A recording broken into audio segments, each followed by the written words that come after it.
El Paso International Airport. The fluorescent lights overhead buzz with that particular frequency that makes tired people even more tired. Johnny Cash stands at the customs checkpoint, sweat collecting at his collar despite the late hour. His black suit is wrinkled from hours of travel, his boots dusty from walking through Juarez just hours before.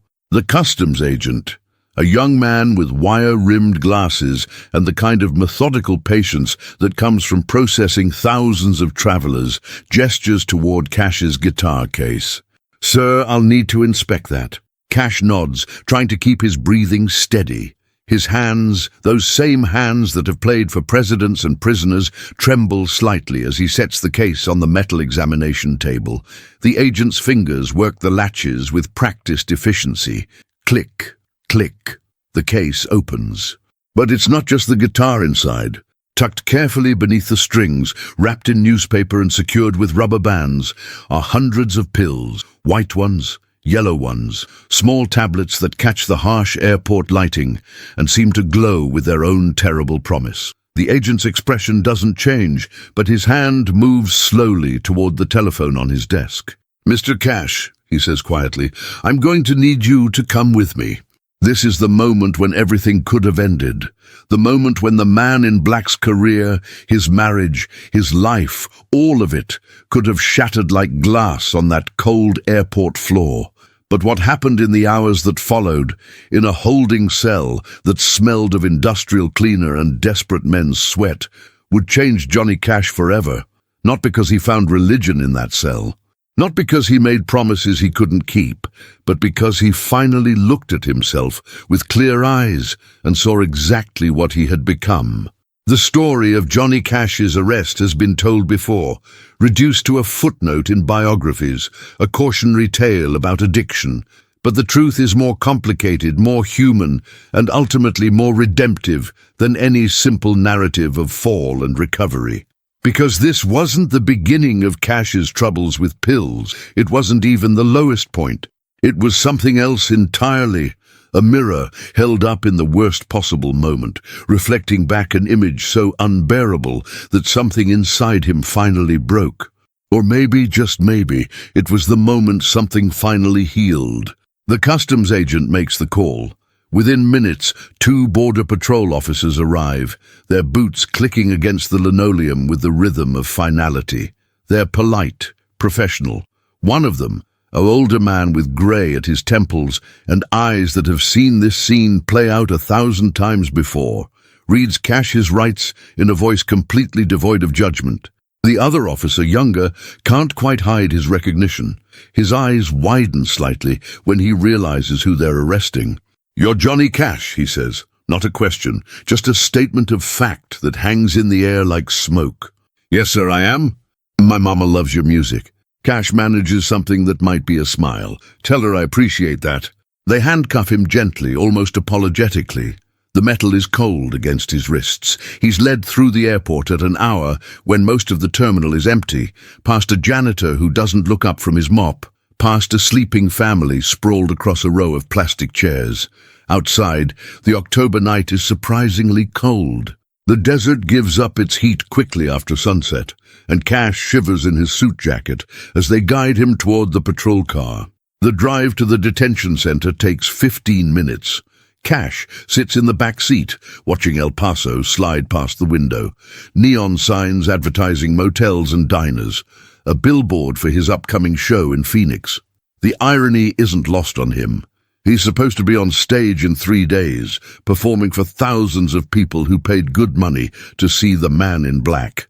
Instead, he's watching the city blur past through the window of a police car, his wrists bound, his future suddenly uncertain. The detention center is a low, concrete building that looks like every other government facility built in the early 60s. Functional, ugly, designed without any consideration for beauty or comfort. Just walls and doors and the machinery of justice grinding forward with bureaucratic inevitability. They process him at a metal desk where a woman with reading glasses on a chain asks him questions and types his answers on a form with carbon paper. "Name, date of birth, occupation, next of kin." "Occupation," she says, her fingers poised over the typewriter keys. Musician. She looks up at him for the first time, her expression neutral. Country singer, right? Yes, ma'am. She types. The keys clack against the roller. Next of kin. He hesitates. Vivian Cash, my wife. The word feels strange in his mouth. Wife. They've been married 13 years, but the distance between them now is measured in more than miles. She's in California with their 4 daughters, trying to maintain some semblance of normal family life, while he tours constantly, driven by something he can't name and fueled by pills he can't live without. He knows she'll have to be called, knows that this moment, this humiliation, will reach across the desert and the mountains and land in her lap like a stone. They take his personal effects, wallet, keys, the guitar pick in his pocket worn smooth from use, his wedding ring, which he has to twist to get off because his fingers are swollen from months of pills and poor sleep and the kind of malnutrition that comes from eating irregularly and never quite being present for meals. Each item goes into a manila envelope that the officer seals and labels with Cash's name and a case number. Then they photograph him, front view, side view. The flash is bright and makes his eyes water. He wonders what the photos will show. The bags under his eyes, the weight he's lost, the particular haunted look that comes from being awake when your body desperately needs sleep, from feeling simultaneously overstimulated and exhausted. Fingerprinting comes next. The ink is cold and thick. The officer, a different one now, a man in his 40s with careful hands, presses each of Cash's fingers onto the pad, then rolls them across the white card with practiced precision. Index finger, middle finger, ring finger, pinky, thumb. The black ink stains Cash's fingertips, gets under his nails. He stares at his hands when it's done, at those marked fingers that have played 10,000 stages, and feels something inside him crack. You can wash that off in your cell, the officer says. There's a sink.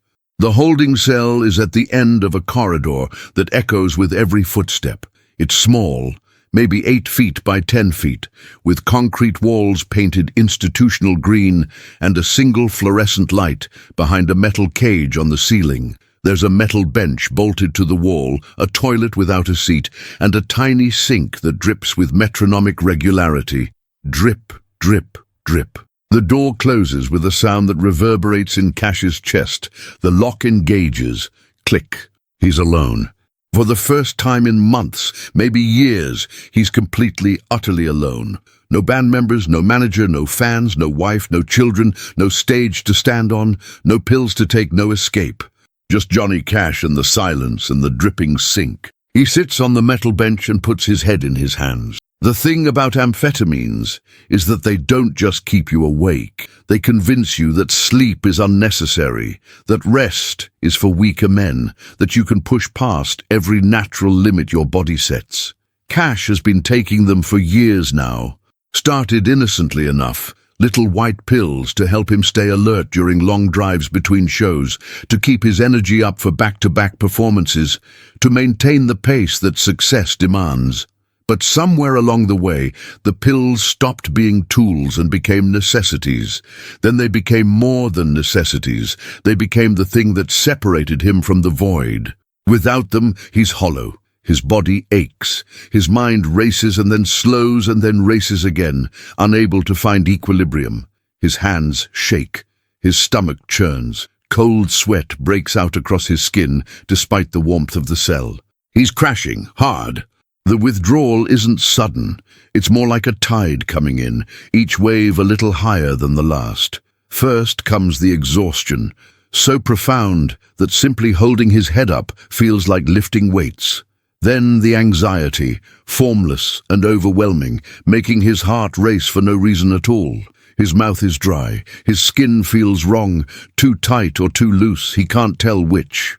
Every nerve ending seems to be firing at once, sending confused signals to a brain that can't process them. He stands up and paces. 3 steps to the wall, turn. 3 steps back, turn. The cell is too small for any meaningful movement, but he can't sit still. His body needs to move, needs to burn off the chemicals still coursing through his system, needs to do something with the energy that has no outlet. Hours pass.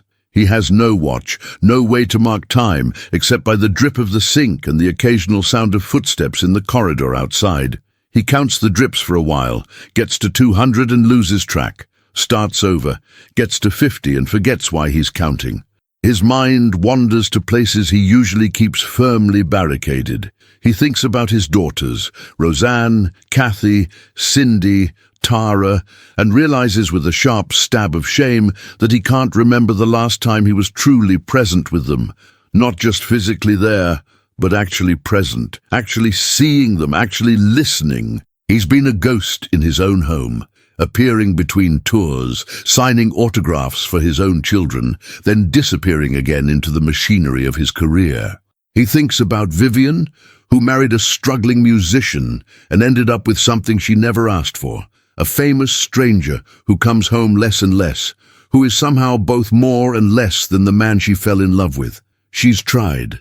God knows she's tried. But how do you compete with the road, with the crowds? With the pills that promise more energy, more focus, more of everything except the one thing that actually matters. He thinks about his mother, Carrie Cash, and what she would say if she could see him now, a woman who raised 7 children through the Depression, who worked cotton fields until her hands bled, who taught him that dignity wasn't something you wore, it was something you were. What would she say about her son, arrested for smuggling pills across the Mexican border? What would she see in his eyes if she looked at him now?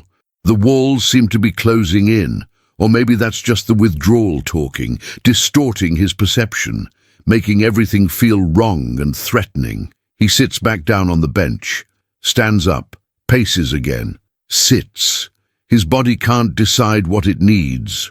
Around what he guesses must be 3 or 4 in the morning, something shifts. The physical symptoms of withdrawal are still there. The shaking, the sweating, the nausea, but underneath them, something else begins to emerge, a clarity he hasn't felt in years. It's not pleasant. In fact, it's the opposite of pleasant. It's like having a layer of fog stripped away to reveal a landscape you didn't want to see. He sees himself clearly for the first time in years, not Johnny Cash the performer, not the man in black, not the star, just a man who has been running from something he couldn't name, using speed and music and constant motion to avoid ever sitting still long enough to look inward.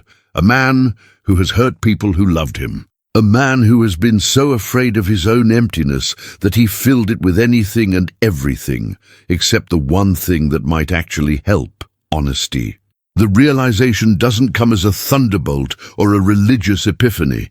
It's quieter than that, more brutal in its simplicity. He's been lying to himself about the pills, about his ability to control them, about what they were doing to his life, his relationships, his soul. He's been telling himself he could stop any time, that he needed them for his career, that everyone in the music business did this, that it wasn't really a problem. But here in this cell, with nothing to distract him and nowhere to run, the lies lose their power. He's an addict, plain and simple. The word sits in his mind like a stone. Addict. He's always thought of addicts as weak people, people who couldn't handle life, people who were fundamentally different from him. But that was just another lie, another way of avoiding the truth. He gets up and walks to the small sink, turns on the tap. The water is cold and metallic tasting. He splashes it on his face, feeling the shock of it against his skin. When he looks up, there's a small mirror, polished metal, not glass, above the sink. His reflection stares back at him. He barely recognizes himself. The man in the mirror is gaunt, his cheekbones too prominent, his eyes sunken and shadowed. There's a tightness around his mouth, a tension in his jaw. He looks older than his 33 years. He looks sick. He looks like exactly what he is.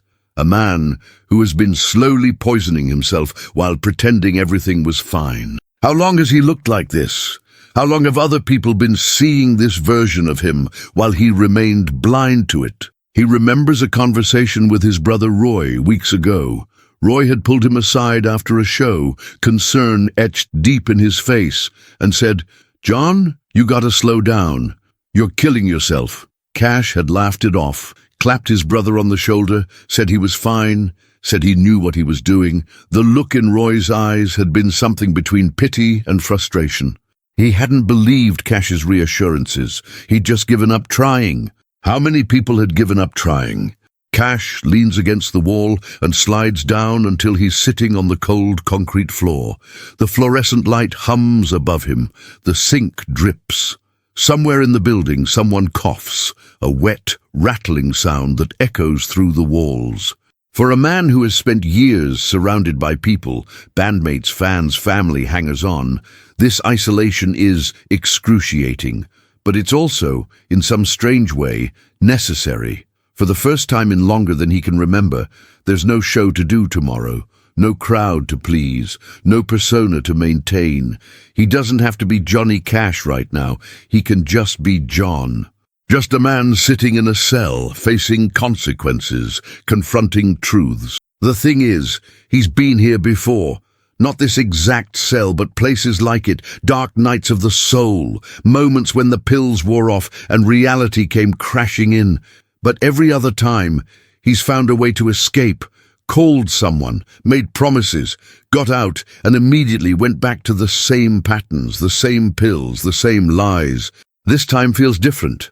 Maybe because he's physically trapped, maybe because the weight of his choices has finally accumulated to the point where he can't ignore it anymore. Maybe because he's just tired, so profoundly, deeply tired that even the pills can't paper over it anymore. He thinks about music, about the first time he picked up a guitar and felt something click into place, like he'd found a language that expressed things words couldn't reach. About writing songs in the Air Force, in Germany, scribbling lyrics on scraps of paper during long shifts. About the early days in Memphis, recording at Sun Records with Sam Phillips, feeling like he was part of something new and vital and true. When did the music stop being enough? When did he need the pills to access the same feeling he used to get just from singing? Or maybe that's the wrong question. Maybe the pills were never about the music. Maybe they were about something else entirely. Some emptiness or fear or pain that predated his career, that he'd been carrying around since childhood, that the success in the crowds only amplified instead of healing. He thinks about his father, Ray Cash, a hard man shaped by hard times, the depression, the poverty, the constant struggle just to survive. Ray had never been cruel exactly, but he'd been cold in the way that men of his generation often were. Unable or unwilling to show affection, to say I love you, to acknowledge that his children might need more than food and shelter. When Cash's older brother Jack died at 15, cut nearly in half by a circular saw at the mill where he worked, Ray had grieved in silence. No tears, no words, just a heaviness that settled over the household like ash. Cash had learned early that feelings were things to be controlled, managed, kept carefully hidden. Men didn't cry, didn't show weakness, didn't admit to being lost or scared or hurt. You just kept going. You worked. You provided. You survived. But what happens to all those unspoken feelings? Where do they go? The pills had been an answer of sorts. They didn't make the feelings disappear exactly. They just made it possible to function despite them. To keep moving, to keep performing, to keep being Johnny Cash, even when John didn't know how to be John anymore. Footsteps echo in the corridor. A key turns in a lock somewhere nearby. A door opens and closes. Voices too muffled to make out words. Then silence again. Cash pulls his knees up to his chest, wraps his arms around them. It's a posture of childhood, of vulnerability. He can't remember the last time he sat like this. Can't remember the last time he allowed himself to be this small, this undefended. The hours crawl past. At some point, pale light begins to filter through the small window high up on the cell wall. Dawn. He's made it through the night. But making it through the night is not the same as being okay. His body still aches. His mind still races. The chemicals in his system are still metabolizing, still wreaking havoc on his nervous system. He knows from experience that the worst of the withdrawal is still ahead. The next few days will be brutal, assuming they keep him locked up that long. But underneath the physical misery, something else is happening, something he can't quite name yet. It's not hope, exactly. Hope feels too optimistic for what he's experiencing. It's more like a crack in the armor he's been wearing, a tiny fissure through which truth can seep. Around 7 in the morning, a guard comes by with breakfast, lukewarm oatmeal, toast, coffee that tastes like it was made yesterday. Cash takes the tray, even though his stomach rebels at the thought of food. He manages a few bites of the toast, drinks some of the terrible coffee. The warmth helps slightly. "You got a visitor," the guard says. "Your attorney's here." Cash looks up, surprised. He hasn't called anyone. How does his attorney even know he's here? "How long have I got? 5 minutes, maybe 10? They escort him to a small room with a table and 2 chairs. His attorney, William Donovan, is already there, a compact man in his 50s with silver hair and the kind of calm competence that comes from handling crisis after crisis. He stands when Cash enters, and Cash sees something flicker across his face. Concern, disappointment, pity. "John," Donovan says, gesturing to the chair across from him. "Sit down." Cash sits. His hands are shaking so badly that he has to clasp them together under the table. "I'm not going to ask you why," Donovan begins. "I'm going to tell you where we are legally and what your options look like. Can you focus? Can you hear me?" "Yes." "Customs found 688 pills in your guitar case, mostly dexedrine and other amphetamines. They're charging you with attempting to smuggle controlled substances across the border. That's a federal offense. If convicted, you're looking at serious time. Years, potentially." The words land like hammer blows. Years. Prison. Everything he's built, everything he's worked for, suddenly at risk. "However," Donovan continues, "you're also Johnny Cash. You're famous, you have resources, and this is your first arrest on drug charges. The prosecutor might be willing to deal, especially if you're willing to do a few things." "What things?" "Rehab, public contrition, maybe some community service. Show the court you're taking this seriously, that you recognize you have a problem and you're willing to get help." Cash stares at the table. The wood grain blurs. He feels tears threatening and blinks them back. "I have a problem," he says quietly. "I know." "No, I really have a problem. This isn't just about the arrest. He searches for words. "I'm not okay." Donovan leans back in his chair, and his expression softens slightly. "Then let's use this moment to change that. We can fight this legally. I'll do everything in my power to get you the best outcome possible, but you have to do the other work, the personal work. Otherwise, we'll be having this conversation again in 6 months or a year, and next time, you might not be so lucky." "Lucky?" Cash repeats. The word tastes bitter. "This is lucky. You're alive, you're not hurt. You got caught before things got worse. Yes, John, in the grand scheme of things, this is lucky." They talk for another few minutes about bail, about arraignment, about the timeline of legal proceedings. Donovan assures him he'll be out by the end of the day, that this is fixable, that they'll get through it. But Cash barely hears the details. His mind keeps snagging on one phrase, "before things got worse." How much worse could things have gotten? He'd been driving himself harder and harder, taking more and more pills to maintain the pace. How long before his heart just gave out, before he fell asleep at the wheel, before he made some mistake on stage that couldn't be hidden or explained away? The guard comes to escort him back to the cell. Donovan stands, puts a hand on Cash's shoulder. "Get some rest," he says. "I'll have you out of here soon." Rest. As if rest were even possible. Back in the cell, Cash lies down on the metal bench, using his jacket as a makeshift pillow. The metal is hard and uncomfortable, but he's so exhausted that even this feels better than standing. He closes his eyes. Sleep doesn't come. Instead, his mind drifts through memories, fragments of his life playing out in no particular order. He's 5 years old, walking behind his father through cotton fields in Arkansas. The sun is brutal. His small hands bleed from picking, but he's proud that he's helping, proud that his father lets him work alongside him. He's 20, in the Air Force, stationed in Germany. He buys his first real guitar with money he's saved, teaches himself to play in the barracks while other men play cards or drink or write letters home. He's 23, newly married to Vivian, living in Memphis, working as a door-to-door appliance salesman during the day and playing music at night, convinced that if he just works hard enough, if he just wants it badly enough, he can make something happen. He's 25, in a studio with Elvis Presley and Carl Perkins and Jerry Lee Lewis, part of a recording session that will later be called the $1 Million Quartet. They're all young, all hungry, all certain they're going to change the world. And they do.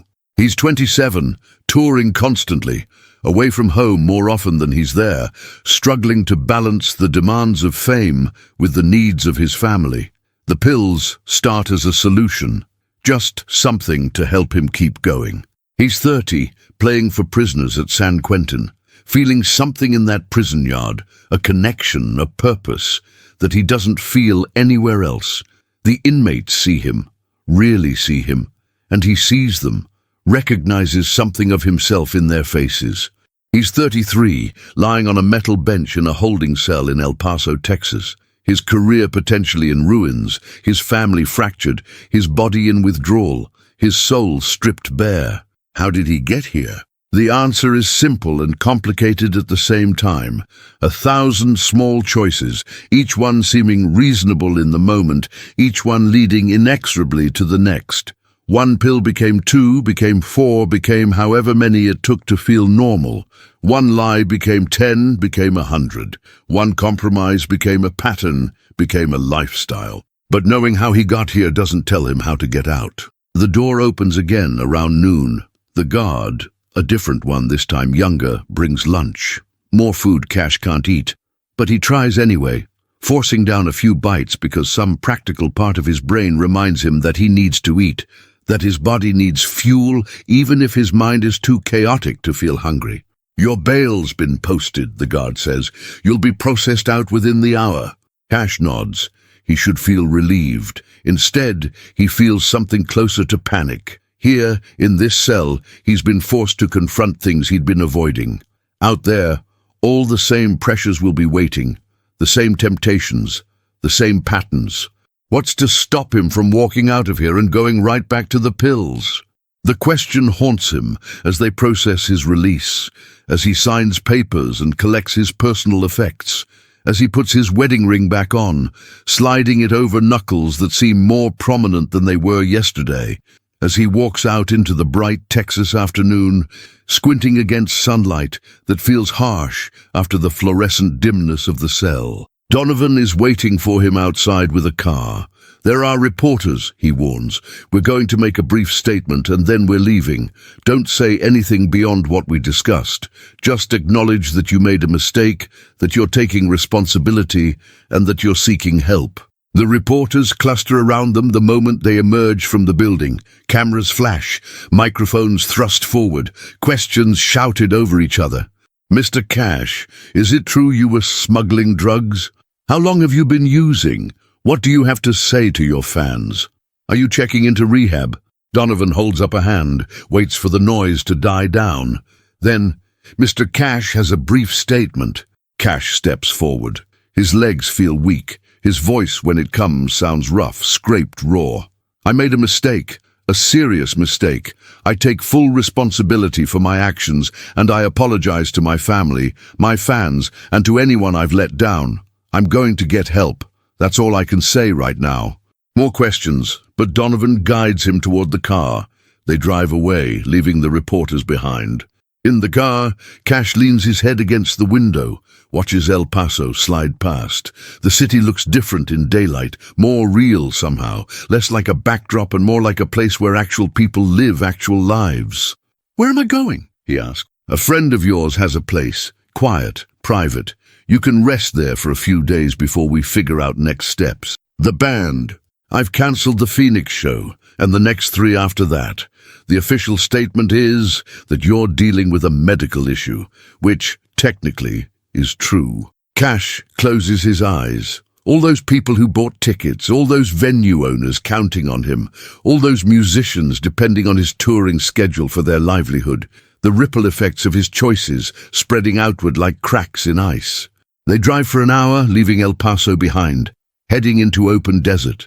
The landscape is stark and beautiful, all red rock and blue sky and endless horizons. Finally, they turn off onto a dirt road that leads to a small ranch house, simple and weathered, with a covered porch and a few scraggly trees providing shade. A man comes out of the house as they pull up. Cash recognizes him, Bob Hollis, an old friend from his Air Force days. They haven't seen each other in years, but Bob looks at him with no judgment in his eyes, just concern. "John," he says simply, "come on in." The house is cool and dim inside. Bob's wife, Martha, has prepared a room for him, clean sheets, curtains drawn, a glass of water on the bedside table. She doesn't ask questions, just shows him where the bathroom is, tells him to rest, says she'll have dinner ready whenever he's hungry. Cash sits on the bed. The room is quiet. Through the window he can hear the wind moving through the desert scrub, a bird calling, nothing else. For the first time in 24 hours, he's alone by choice rather than by force. He could leave, could call someone to come get him, could find a way back into his old life. But he doesn't move. He sits on the bed in this strange house in the middle of the desert, and he lets himself feel everything he's been running from. The shame, the fear, the exhaustion, the grief for all the time he's wasted, all the people he's hurt, all the versions of himself he's lost along the way. And underneath all of that, something else, something fragile but persistent, a tiny ember of possibility, the bare beginnings of belief that maybe, just maybe, it's not too late to change. He doesn't know how to change, doesn't know if he even can, but for the first time in years, he wants to try. That night, after a quiet dinner with Bob and Martha, after small talk about old times and careful avoidance of the present, Cash steps out onto the porch. The desert night is cold and clear, the stars so bright and numerous they look fake. The Milky Way stretches overhead like a river of light. He stands there for a long time, just breathing, just being present in his body, in this moment, in this place. Somewhere inside him, something shifts. It's not redemption. That will take years if it comes at all. It's not even the first step toward recovery. That will require more than a moment of clarity under desert stars. But it's something, a recognition, an acknowledgement, a willingness to at least consider the possibility that there might be another way to live. The man who stands on that porch is not the same man who was arrested 24 hours earlier. He's not transformed or healed. His problems are still there. The withdrawal is still making his hands shake. The legal consequences of his actions are still looming. His family is still fractured. His career is still at risk.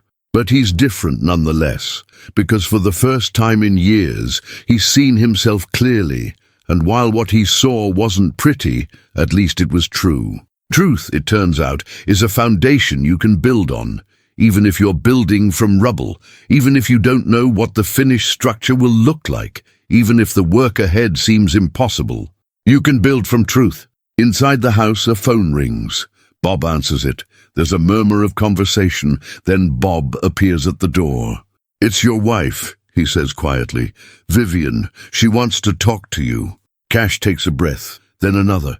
Then he walks inside to have the hardest conversation of his life. But that's a different story. This story, the story of what happened in that cell, in those hours of forced stillness, in that moment when the lies finally crumbled, this story ends here, with a man standing on a porch under desert stars, with truth instead of lies, with possibility instead of certainty, with the beginning of a very long journey home. The days that follow are not easy. The withdrawal gets worse before it gets better. His body purges the chemicals it's come to depend on, and the process is brutal. He shakes, he sweats, he can't sleep, but can't stay awake. His mind plays tricks on him. He sees things that aren't there, hears voices that don't exist. Bob and Martha take care of him with quiet competence.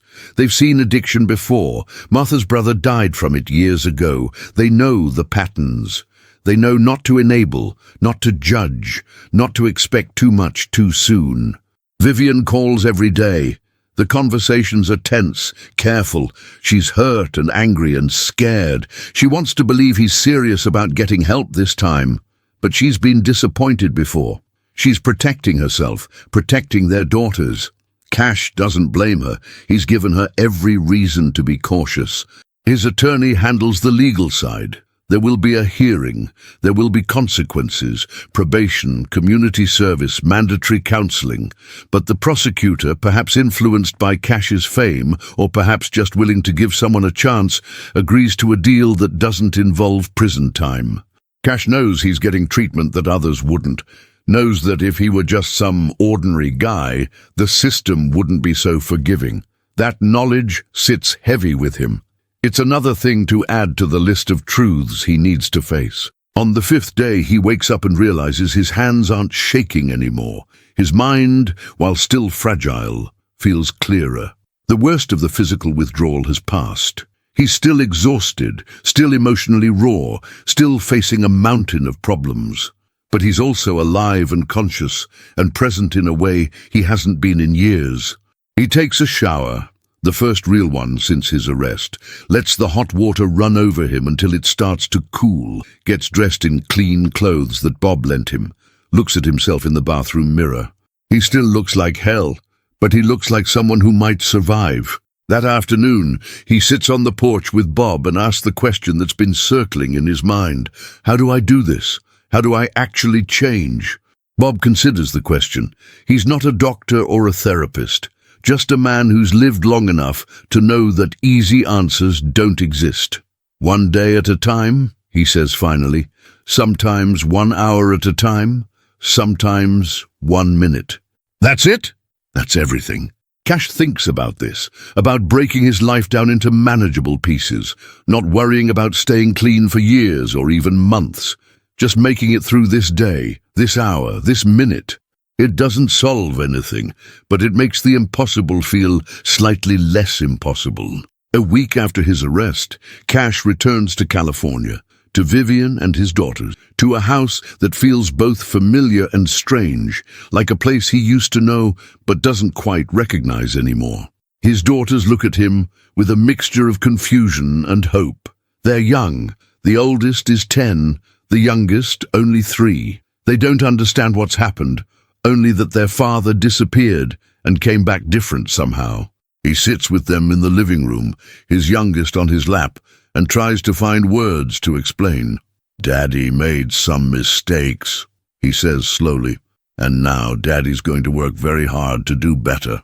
Roseanne, the oldest, studies his face with eyes too wise for her age. "Are you going to go away again?" The question cuts deep, because the truth is, he doesn't know. He wants to promise he'll stay, that everything will be different now. But he's made promises before, and broken them. The pills taught him that good intentions aren't enough. "I'm going to try to be here more," he says carefully, "but I'm also going to need help. I'm sick and I need to get better." "What kind of sick?" Kathy asks. "How do you explain addiction to a child? How do you make them understand that the sickness isn't in his body, but in his choices, his patterns, his inability to stop, even when he desperately wants to?" "The kind where I have to learn to take better care of myself," he says, "so I can take better care of you." Vivian watches from the doorway, her arms crossed, her expression unreadable. Later, after the girls are in bed, they'll have a longer conversation, a harder one, about whether their marriage can survive this, about what he needs to do to earn back her trust, about the possibility that it might already be too late. But for now, he holds his daughters, feels their small bodies warm against him, lets himself be present in this moment instead of already thinking about the next show, the next tour, the next escape. It's harder than taking pills, this being present thing, this feeling everything thing, but he stays in it anyway. The weeks that follow are a study in mundane difficulty. Cash starts seeing a therapist, a no-nonsense woman in her 60s who doesn't care that he's famous and won't let him hide behind charm or deflection. She makes him talk about his childhood, about Jack's death, about his father's coldness and his mother's faith and the poverty that shaped everything. She makes him look at patterns, the way he runs from discomfort, the way he uses work to avoid dealing with emotions, the way he's replicated his father's distance with his own children without even realizing it. It's excruciating. Every session leaves him feeling stripped raw, but he keeps going back. He also starts attending support group meetings, sits in folding chairs in church basements with other addicts, listening to their stories, sometimes sharing his own. Nobody treats him like Johnny Cash here. They treat him like another person struggling with the same demons, which is exactly what he needs. One night, an older man named Frank tells his story. 15 years sober, lost everything twice before it finally stuck. His wife left him. His kids won't speak to him. He lives alone in a studio apartment and works as a janitor. But his eyes are clear, and when he talks about being present for each day, about finding meaning in small things, there's a peace in him that Cash envies. After the meeting, Cash approaches him. "Does it get easier?" he asks. Frank considers this. "No," he says finally, "but you get stronger." It's not the answer Cash was hoping for, but it's honest. And honesty, he's learning, is more valuable than comfort. The legal proceedings unfold with bureaucratic slowness. Cash pleads guilty to the charges. The judge, a stern woman who's clearly unimpressed by his celebrity, sentences him to 3 years probation, a substantial fine, and 200 hours of community service. She also orders him to continue treatment and submit to random drug testing. "You're getting a second chance, Mr. Cash," she says from the bench. "Many people don't. I suggest you not waste it." He doesn't waste it. At least he tries not to. The community service sends him to work with at-risk youth in Los Angeles. Kids from broken homes, kids who've already had run-ins with the law, kids who look at him with suspicion until they realize he's not there to judge them or preach at them. He just shows up, listens to their stories, sometimes brings a guitar and plays for them. One kid, a 15-year-old named Marcus, with anger in his eyes and scars on his knuckles, asks him why he cares. "You're rich and famous," Marcus says. "What do you know about our lives?" Cash could lie, could soften the truth. Instead, he rolls up his sleeve and shows Marcus the track marks from where he's been shooting up amphetamines. "I know what it's like to feel like you're drowning," he says quietly. "I know what it's like to make choices that hurt the people you love. I know what it's like to wake up and not recognize yourself." Something in Marcus's expression shifts. Not trust, not yet, but maybe the beginning of recognition. The acknowledgement that pain is pain, regardless of zip code or bank account. Cash keeps showing up, week after week, even when it's hard, even when he'd rather be anywhere else, because that's what recovery is. Showing up even when you don't feel like it, doing the work even when it seems pointless, choosing differently even when the old patterns are singing their siren song. His music changes during this time. The songs he writes are darker, more honest, less about romantic heartbreak and more about the kind of brokenness that comes from within. He writes about addiction, about shame, about the long walk back from the edge. His producer is skeptical. "This isn't what people want from you, John," he says. "They want the Johnny Cash they know." But maybe the Johnny Cash they know is exactly the problem. Maybe that persona, the man in black, the outlaw, the rebel, has become a prison of its own. Maybe what he needs to do is find a way to be authentic instead of iconic. He records the songs anyway. Some of them will never see release. Others will become, years later, recognized as some of his most powerful work. But in the moment, they're just a way of processing what he's lived through, a way of turning pain into something useful. Months pass. The seasons change. Cash makes it through summer, through fall, through the holidays without pills. There are close calls, moments when the craving hits so hard he can barely breathe, when his body screams for the relief it remembers, when staying clean feels impossible. During those moments, he uses the tools he's learned, calls his sponsor, goes to a meeting, sits with the discomfort instead of running from it. Sometimes he prays, even though his relationship with God is complicated and uncertain. Sometimes he just breathes, in and out, until the moment passes. Because the moments always pass. That's what he's learning. No feeling, however intense, lasts forever. If you can just stay present, just ride it out, the urgency eventually fades. His relationship with Vivian remains strained. She's trying, he can see that, but the trust is broken, and trust doesn't heal quickly. Sometimes he catches her watching him with a look that's part hope, part fear, waiting for him to disappoint her again. He doesn't blame her. He's given her every reason to expect disappointment. They try couples therapy, sit in an office with a kind but firm therapist who makes them actually talk to each other instead of past each other. Vivian finally says what she's been holding back, that she feels like she's married to a ghost, that even when he's physically present, he's emotionally absent, that she's tired of competing with his career and his demons for scraps of his attention. Cash listens, really listens, doesn't defend himself or make excuses, just acknowledges that what she's saying is true, that he's failed her in fundamental ways, that he doesn't know if he can be the husband she needs, but he's willing to try. It's not enough, not yet, but it's a start. On the anniversary of his arrest, October 4th, 1 year later, Cash drives back to El Paso. He doesn't tell anyone he's going, just gets in his car early in the morning and drives east across the desert, retracing a journey that seems like it happened in another lifetime. He parks near the detention center where he was held, sits in the car for a while, just looking at the building. It's completely unremarkable. Just another government facility in another American city. Nothing about its exterior suggests the transformations that can happen within its walls. He gets out of the car, walks up to the entrance. A different guard is on duty, one who doesn't recognize him. Cash asks if it's possible to see one of the holding cells. The guard looks confused.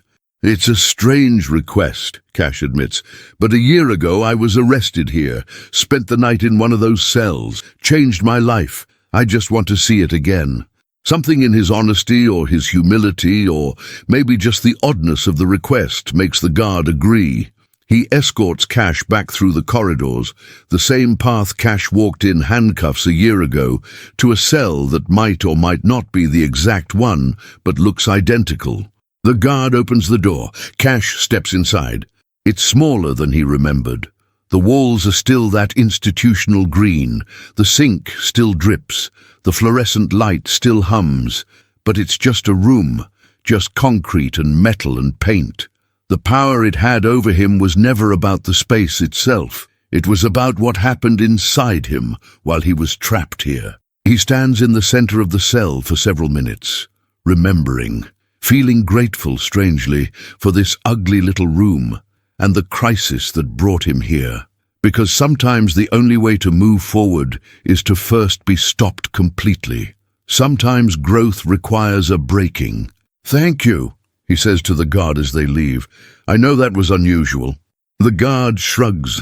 "We all got our journeys, I guess. Glad yours is going better." Cash drives back across the desert as the sun sets, painting the landscape in shades of gold and crimson. The radio plays, and one of his own songs comes on, something he recorded before the arrest, before everything changed.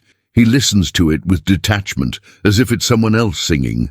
In a way, it is. That Johnny Cash, the one who thought he could outrun his demons, who believed success and fame would fill the emptiness, that man doesn't exist anymore.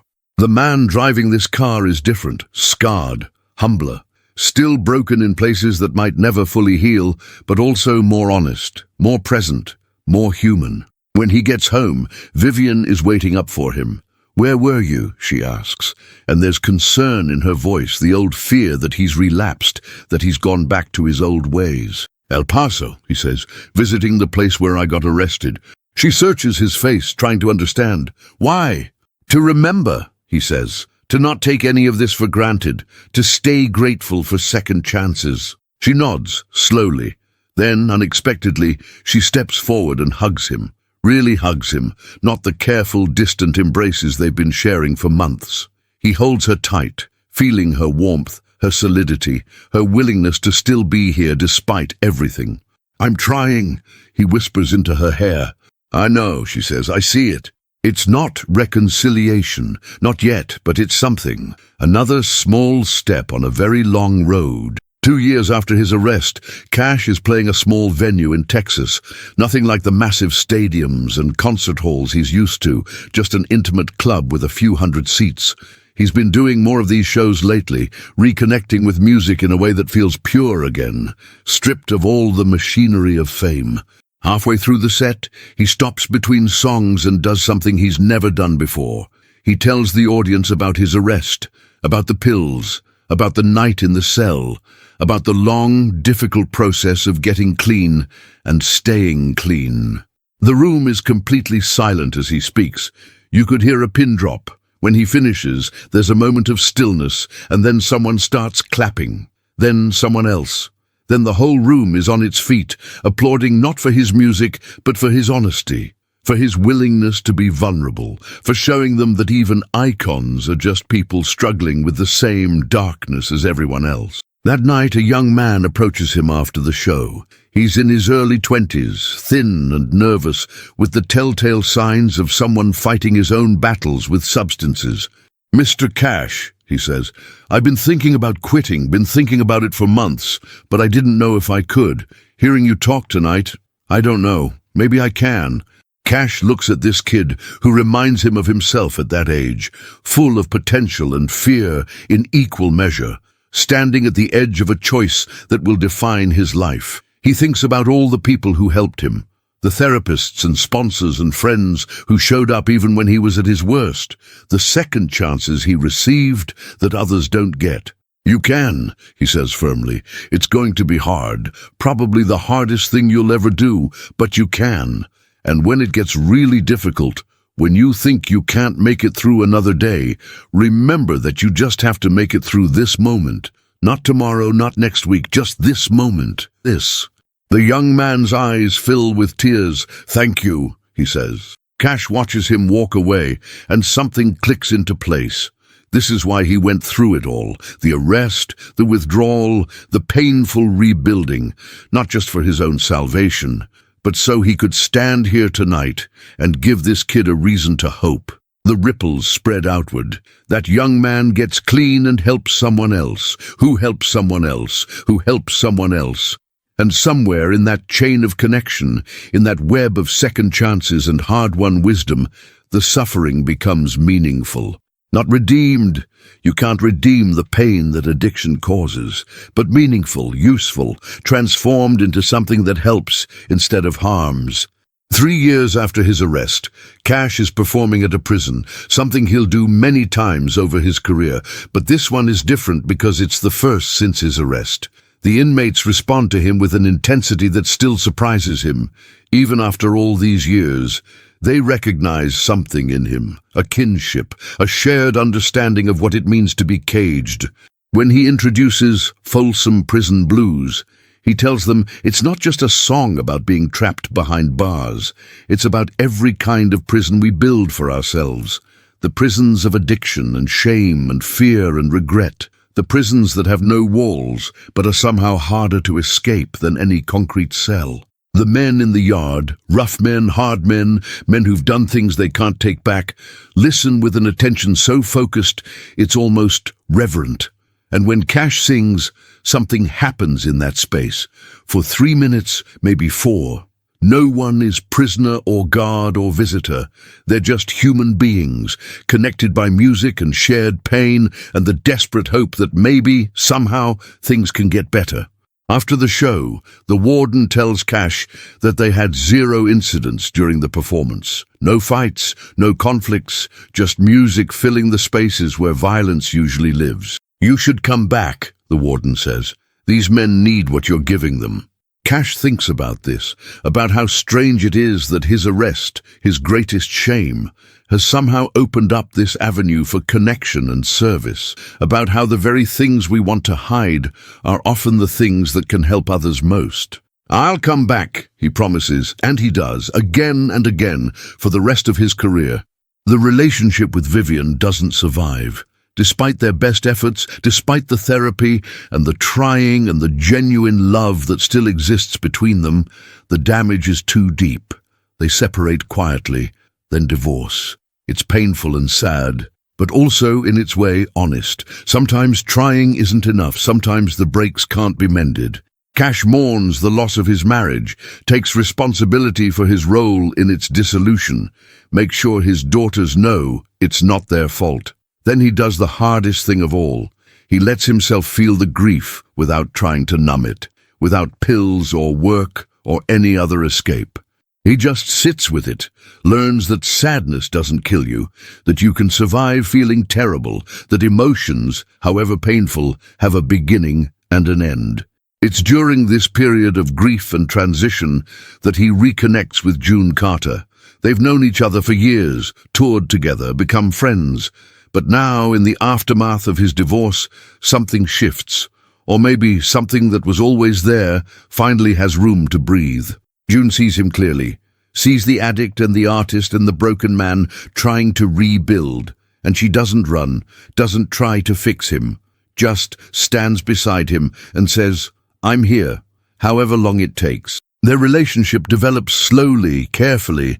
Cash is cautious now, in ways he wasn't in his youth. He knows the damage that can come from rushing in, from expecting another person to save you, from confusing love with escape. But June is patient and stubborn, and when Cash tries to push her away, which he does multiple times, convinced he'll only drag her down with him, she pushes back. "You don't get to decide what's good for me," she tells him firmly. "That's my choice, and I choose to be here." It's humbling being loved by someone who knows exactly who you are and chooses you anyway. 5 years after his arrest, Cash is playing at the Newport Folk Festival. It's a prestigious gig, an audience of folkies and purists who might not typically embrace his brand of country music. But he's been invited anyway, partly because of his artistic credibility, and partly because his story of redemption resonates with the socially conscious crowd. He plays his set, and it goes well, but it's what happens afterward that matters. Bob Dylan, the festival's golden child, approaches him backstage. "That thing you said," Dylan says in his oblique way, "about the cell and the truth, that's what it's about, isn't it? Finding the truth and not looking away." Cash nods. "That's what I'm trying to do anyway." "Me too," Dylan says. And in that moment, there's recognition between two artists who've both been trapped by their own images, by the expectations of others, by the machinery of fame. Recognition and solidarity. They become friends after that. Not close, Dylan is too mercurial for that, but connected by a shared understanding. Both have seen the darkness at the center of success. Both are trying to make something honest, despite the pressures to conform. Years later, Cash will reflect on how that arrest changed the trajectory of his entire career, how it forced him to stop performing and start being, how it pushed him toward authenticity over image, how it opened up creative possibilities he never would have discovered otherwise. But he'll also be clear, "I don't recommend it," he'll say with dark humor. "There are easier ways to find yourself." 10 years after his arrest, Cash is sober and married to June Carter. They have a son together, John Carter Cash, and a life that, while not perfect, is fundamentally different from the one he was living before.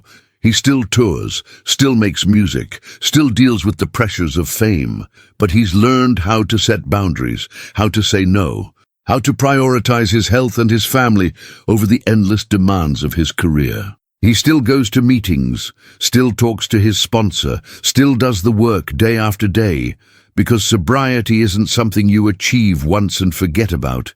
It's something you choose again and again in 1,000 small moments when no one is watching. He keeps in touch with some of the people he met during his recovery. Frank, the janitor from the support group, becomes a friend. They have coffee occasionally, two men with nothing in common except their shared battle with addiction. Marcus, the angry kid from his community service, writes him a letter years later. He's in college now, studying social work, wants to help kids like he used to be. "You showed me it was possible," he writes.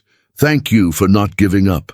Cash keeps these letters, reads them when the darkness creeps back in, when the old voices start whispering that one pill wouldn't hurt, that he can handle it now, that he's strong enough to control it this time. He's not strong enough, he knows this. Strength has nothing to do with it. What he has instead is a decision, made fresh every day, to choose life over escape, to choose presence over numbness, to choose truth over comfort. The arrest that could have ended his career became instead its redemption, not in some dramatic Hollywood fashion, but in the slow, unglamorous way that real change happens. One day at a time, one choice at a time, one moment of honesty at a time. In 1968, 13 years after that night in the El Paso holding cell, Johnny Cash records Folsom Prison Blues live at Folsom Prison. The album becomes one of the most iconic live recordings in music history. But the power of that performance isn't just in the music, it's in the connection. In the way Cash stands before those inmates, many of them struggling with the same demons he knows intimately, and gives them something beyond entertainment. He gives them recognition, dignity, the message that their humanity matters, that their struggles are seen, that they're not disposable or forgotten. The inmates feel it. You can hear it in their reaction on the recording. The cheers and whistles and applause aren't just for a good performance. They're gratitude for being seen. And Cash, standing on that prison stage, understands something profound. His arrest wasn't just about consequences or wake-up calls or second chances. It was about developing empathy, about learning to see himself clearly so he could see others clearly, about transforming his own suffering into a kind of sight. The man who was arrested in 1965 couldn't have made that Folsom Prison album. He was too caught up in his own mythology, too trapped in the image he was projecting, too numb from the pills to access genuine emotion. But the man who emerged from that experience, humbled, broken open, forced to reckon with his own darkness, that man could stand before prisoners and connect with them soul to soul. Sometimes our biggest failures become our greatest gifts, not because failure is good or because we should romanticize suffering, but because the process of rebuilding from rubble teaches us things that success never could, teaches us humility, compassion, the ability to sit with discomfort without trying to escape it. The ability, most importantly, to be honest. 20 years after his arrest, Cash is recording in a small studio with June by his side. He's older now, grayer, his voice rougher but somehow more powerful for it.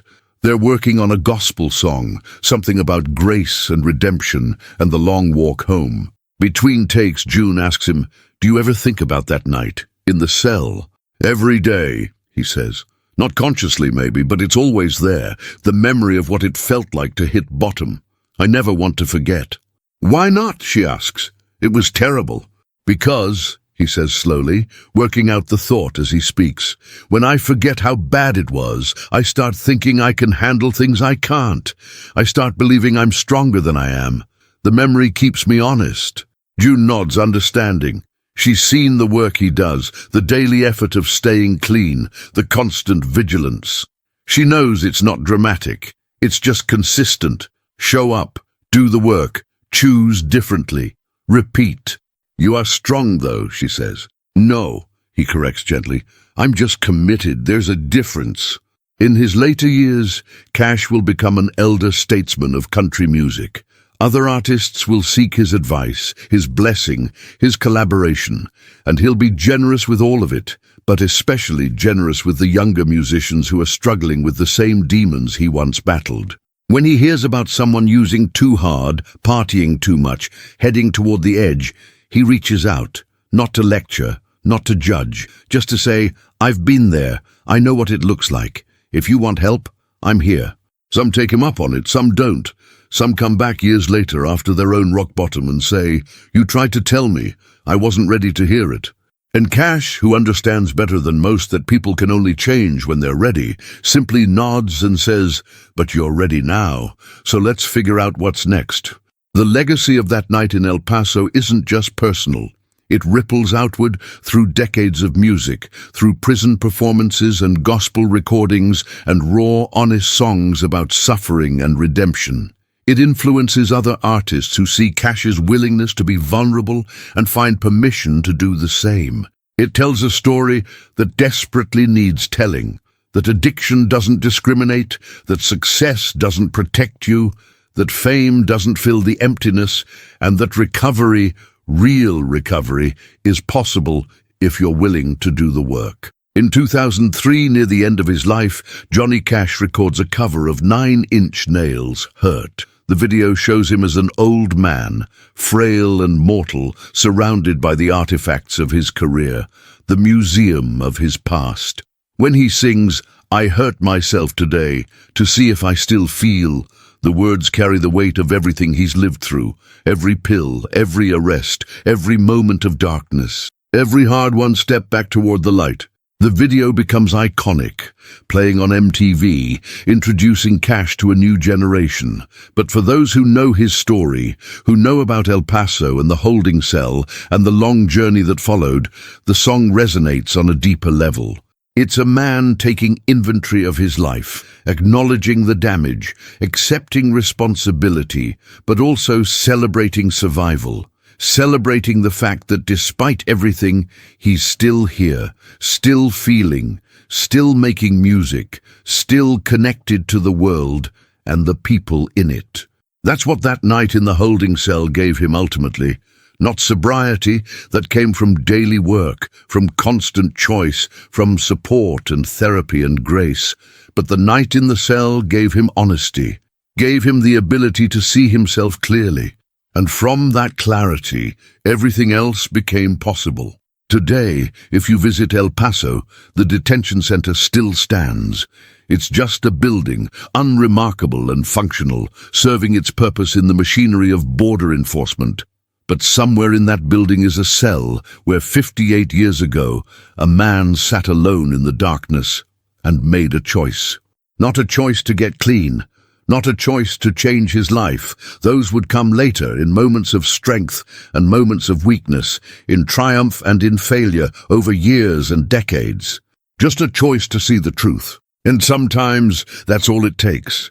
One moment of honesty, one crack in the armor, one willingness to look at yourself without flinching. The rest, the recovery, the redemption, the music, the legacy, all of it flows from that single moment of brutal, unavoidable truth. Johnny Cash walked into that cell as the man in black, the legend, the star. He walked out as John, just a man, flawed and frightened and finally willing to admit he needed help. That admission saved his life. And the music he made in the years that followed, honest, raw, undefended music, that music saved other lives too, gave hope to addicts who thought they were alone, gave voice to prisoners who thought they were forgotten, gave permission to anyone who's ever struggled to be honest about their pain. So when people ask what happened in that cell, what changed, what made the difference, the answer is both simple and infinitely complex. What happened was this: Johnny Cash stopped running. And in that stillness, in that forced pause, in that moment when there was nowhere left to hide, he found himself. Not the version of himself he wanted to be, not the image he projected, not the persona he performed. Just himself, broken and real and achingly human. And that, it turned out, was exactly who he needed to be. If you or someone you love is struggling with addiction, please know this: recovery is possible. It's not easy. It's not quick. It's not a straight line. But it's possible. And you don't have to do it alone. There are resources available. There are people who care. There are paths forward, even from the darkest places. The National Helpline for Substance Abuse is available 24 hours a day, 7 days a week, offering free, confidential support and treatment referrals. Sometimes all it takes is one honest moment, one admission that you need help, one willingness to stop running. That moment can change everything. If this story resonated with you, if Johnny Cash's journey through darkness and back into light meant something, I'd be grateful if you'd subscribe to Soul Chronicles. We tell these stories, Stories of struggle and redemption, of human frailty and human strength, because they matter. Because in these stories of broken people finding their way back, we see ourselves. We find hope. Hit that subscribe button, give this video a like, share it with someone who might need to hear it. And most importantly, if you're struggling, reach out. There's no shame in needing help. There's only courage in asking for it. Thank you for listening to this episode of Soul Chronicles. Until next time, remember, we're all just trying to find our way home. And sometimes, the darkest nights lead to the brightest dawns.